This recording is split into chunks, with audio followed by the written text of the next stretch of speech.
Today is Election Day, 7A to 7P. The polls will be open. A lot to vote on when it comes to amendments to our Constitution, 8 in total across the state of Texas. And in some places, if you get a hold of DART, Trinity Railway, other public service, transit, they will actually give you transportation for free to polling places, part of an effort to get out the vote.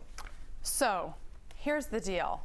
This is one of those things where you've got hopefully you've been looking into it ahead of time, right? But if you haven't been, totally fine. I get it. Life gets busy, but you want to know what's on the ballot so that when you get there, you know what is being discussed. So there are several different propositions. There's one dealing with professional rodeo cowboys associations and holding charity events. We talked about this one earlier. There's another one that would prohibit any governmental entity from enacting any rule prohibiting or limiting religious services. Remember, this came about during the pandemic because people wanted to be able to gather for religious services. Some governments said that wasn't okay, so this would stop that in the future should there be another pandemic or something. Some of these are interesting because you look at it and you think, oh, that wasn't already in place. So in order to be a judicial candidate in Texas, you have to be a Texas resident with a license to practice law in Texas. That would only make common sense, right?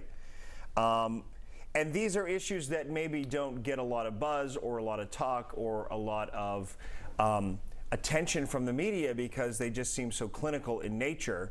They're not those hot button social topics that get everybody talking and everybody takes a stand on it. And yet, equally as important, what it means is when you get in there, you got to take some time to really look at what these propositions are and what they mean, or ahead of time do some research. I found Proposition 6 to be particularly interesting, and if you're somebody who has dealt with an in-home care facility or a nursing home facility or, you know, a long-term care facility, you're somebody during this pandemic time, you're somebody who's familiar with this. This is one that would allow residents in nursing homes and in those long-term care facilities to designate what they call an essential caregiver.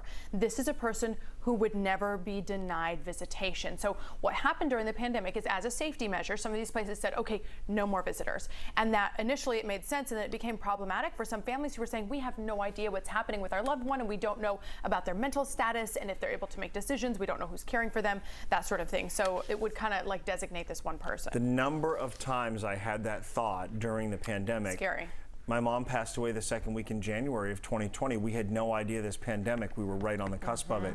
And as her nursing home, where she had lived for 5 years, was on lockdown and nobody was allowed in, I thought, what would her life be like? I mean, she had my dad weekly visiting her. She had me every 6 or 8 weeks visiting her for weekends, and that wouldn't have happened. And I'm not sure how she would have done emotionally or otherwise having been in that situation. And I thought, Yolanda, during that, why can there not just at least be one person who's tested regularly, who's masked up, who's able to see them in person and have personal contact? And, you know, I had the same thoughts when my mother passed in 2019. You know, we didn't know the pandemic was coming. My sister and I often talk about it.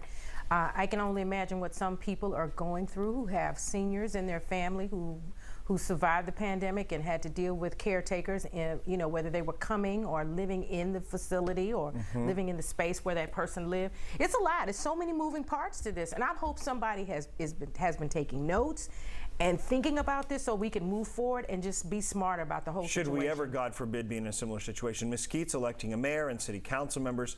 That Southlake Carroll ISD